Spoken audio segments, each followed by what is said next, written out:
Menurut Tapscott pada 1997, ekonomi digital merupakan sebuah fenomena sosial yang mempengaruhi sistem ekonomi, di mana fenomena tersebut mempunyai karakteristik sebagai sebuah ruang intelijen, meliputi informasi, berbagai akses terhadap instrumen informasi, kapasitas informasi, dan pemrosesan informasi.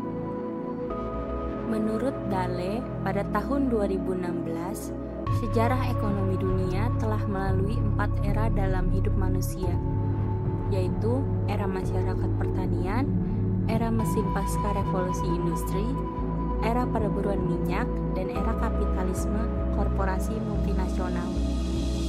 4 gelombang ekonomi sebelumnya berkarakter eksklusif dan hanya bisa dijangkau oleh kelompok elit tertentu. Tahun 1991, seorang bernama Tim Berners-Lee memperkenalkan istilah World Wide Web pada dunia, dan cara itulah internet mulai mendunia.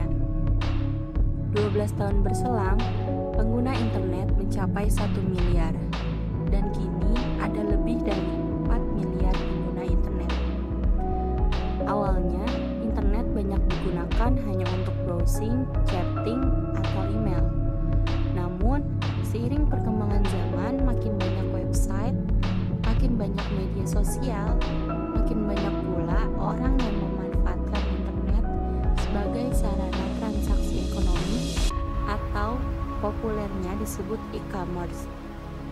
Dan e-commerce menjadi genre baru di dunia bisnis, bahkan menjadi penggerak ekonomi global saat ini. Siklus e-commerce menjamur. Contoh terbaiknya adalah fenomena Alibaba, grup asal Cina, atau Amazon.com asal Amerika Serikat, atau situs e-commerce di belahan dunia lainnya. Berdasarkan riset yang dilakukan oleh Google dan Temasek, Asia Tenggara memiliki potensi pasar online yang sangat luar biasa besar untuk bisnis mendatang.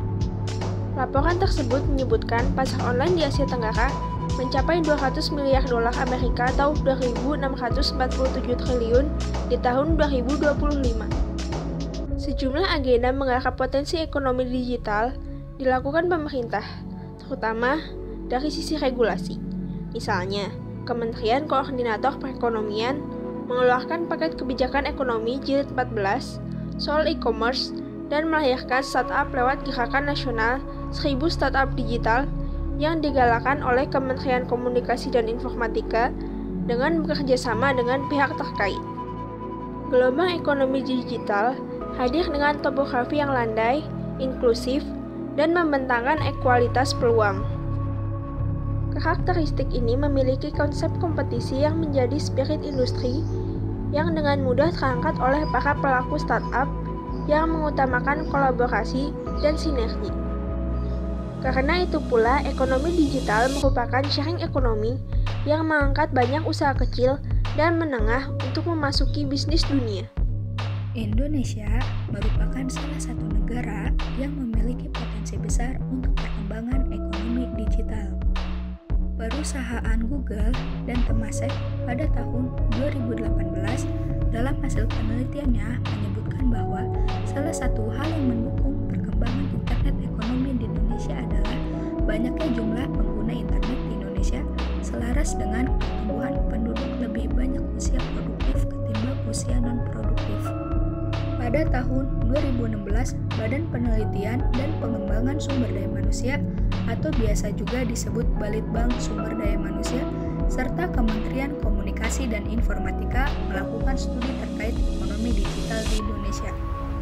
Salah satu hasil dari studi ini menunjukkan bahwa terlihat adanya perubahan model bisnis yang mungkin terjadi di berbagai sektor, seperti sektor keuangan, sektor kebudayaan, sektor pariwisata dan ekonomi kreatif, sektor pertanian, serta sektor agrologistik. Perubahan dan inovasi model bisnis, serta adanya penggunaan teknologi baru dalam keempat sektor ini merupakan salah satu potensi yang dimiliki oleh sektor-sektor tersebut, sehingga dapat berkembang seiring dengan perkembangan ekonomi digital di Indonesia, antara lain sebagai berikut. Yang pertama yaitu sektor keuangan. Munculnya beragam aplikasi digital sebagai alat pembayaran dan sistem pembiayaan merupakan salah satu bukti yang menunjukkan perkembangan sektor keuangan di era ekonomi digital ini. Tidak heran saat ini topik terkait financial technology atau sering disebut sebagai vintage menjadi salah satu topik yang sering dibahas oleh para pelaku ekonomi digital. Yang kedua, sektor kebudayaan, pariwisata, dan ekonomi kreatif. Melalui platform e-commerce, sektor kebudayaan, pariwisata, dan ekonomi kreatif memanfaatkan teknologi digital dalam inovasi produknya. Banyak produk-produk hasil budaya dan kreativitas masyarakat lokal di Indonesia yang diperjualbelikan. Tidak hanya itu, teknologi digital pun dimanfaatkan untuk membangun digital platform yang dapat dipakai untuk mempromosikan pariwisata di Indonesia. Aplikasi-aplikasi seperti Traveloka, Pegi-Pegi, dan Tiket.com merupakan salah satu contoh dari bentuk inovasi dan perkembangan sektor kebudayaan, pariwisata, dan ekonomi kreatif di era ekonomi digital saat ini. Yang ketiga, sektor pertanian. Model bisnis yang ada pada sektor pertanian kedepannya diperkirakan akan mengalami perubahan atau perkembangan akibat adopsi teknologi robotik dan Internet of Things atau IoT yang dapat membawa sektor pertanian ke arah pertanian 4.0. Hal ini memberikan pengaruh pada produsen dan konsumen. Konsumen akan menjadi lebih dekat kepada petani. Dengan menggunakan teknologi digital, proses transaksi produk pertanian dapat menjadi lebih cepat dan efektif. Selain pada proses transaksi, pertanian 4.0 pun membuka peluang agar dapat dimanfaatkan untuk menguatkan produktivitas dan meningkatkan nilai usaha pertanian, peternakan, perikanan, dan kehutanan. Dan yang keempat, sektor agrologistik. Optimalisasi teknologi digital di dalam sektor agrologistik sangat berpengaruh karena dapat memotong rantai pasok serta rantai nilai dalam sektor pertanian. Automobile atau drone, GPS tracking, dan unmanned teknologi adalah teknologi yang akan digunakan untuk mengembangkan sektor agrologistik. Pemanfaatan teknologi 4.0 di sektor agrologistik dapat menjaga kualitas produk pertanian dan juga menambah nilai dari produk tersebut. Revolusi Industri 4.0 mendorong berbagai negara di dunia untuk terus berinovasi dalam ranah perekonomian digital. Melakukan inovasi dan mengikuti perkembangan yang ada memang tidak selalu mudah. Ada berbagai macam tantangan yang dihadapi, antara lain cyber security. Sebagai negara berkembang yang memiliki peluang besar, Indonesia memiliki arus transaksi online yang semakin meningkat setiap tahunnya. Hal ini akan menjadi celah baru bagi pihak yang tidak bertanggung jawab untuk melakukan penyerangan terhadap dunia cyber. Bahkan, negara kita pernah mendapat 1.225 miliar serangan cyber setiap harinya. Salah satu bentuk serangan cyber ini adalah ransomware yang dapat menyerang website yang bergerak di perekonomian digital. Kasus yang dapat dijadikan pelajaran adalah bagaimana ransomware dapat membobol bank sentral Bangladesh dan Malaysia. Akibatnya, kerugian yang cukup besar pun tak bisa dihindari. Oleh karenanya, penting bagi pemerintah menciptakan sistem keamanan internet tingkat tinggi guna menjaga transaksi dan investasi ekonomi digital. Yang kedua, persaingan yang semakin ketat. Berkembangnya e-commerce seolah menjadi akses masuknya produk-produk dari negara lain ke Indonesia dengan mudah. Akibatnya, produk-produk lokal pun akan tergerus oleh produk dari negara lain dan cenderung dijual dengan harga terjangkau. Misalnya saja, membanjirnya produk-produk dari Cina, Singapura, maupun Jepang. Ditambah lagi, saat ini masih minim produk dari UMKM yang masuk dalam ranah e-commerce. Disinilah diperlukan adanya sinergi dari pihak pemerintah maupun swasta agar produk lokal ini dapat bersaing, baik melalui pembinaan hingga bantuan inovasi, supaya di masa mendatang produk lokal dapat menikmati keuntungan dari adanya investasi digital ekonomi Indonesia. Bangunan sumber daya manusia. Pada tahun 2017, sebagaimana dilansir dari kompas.com, Google menyebutkan bahwa di Asia Tenggara, sumber daya profesional dalam mendongkrak pertumbuhan ekonomi digital masih minim.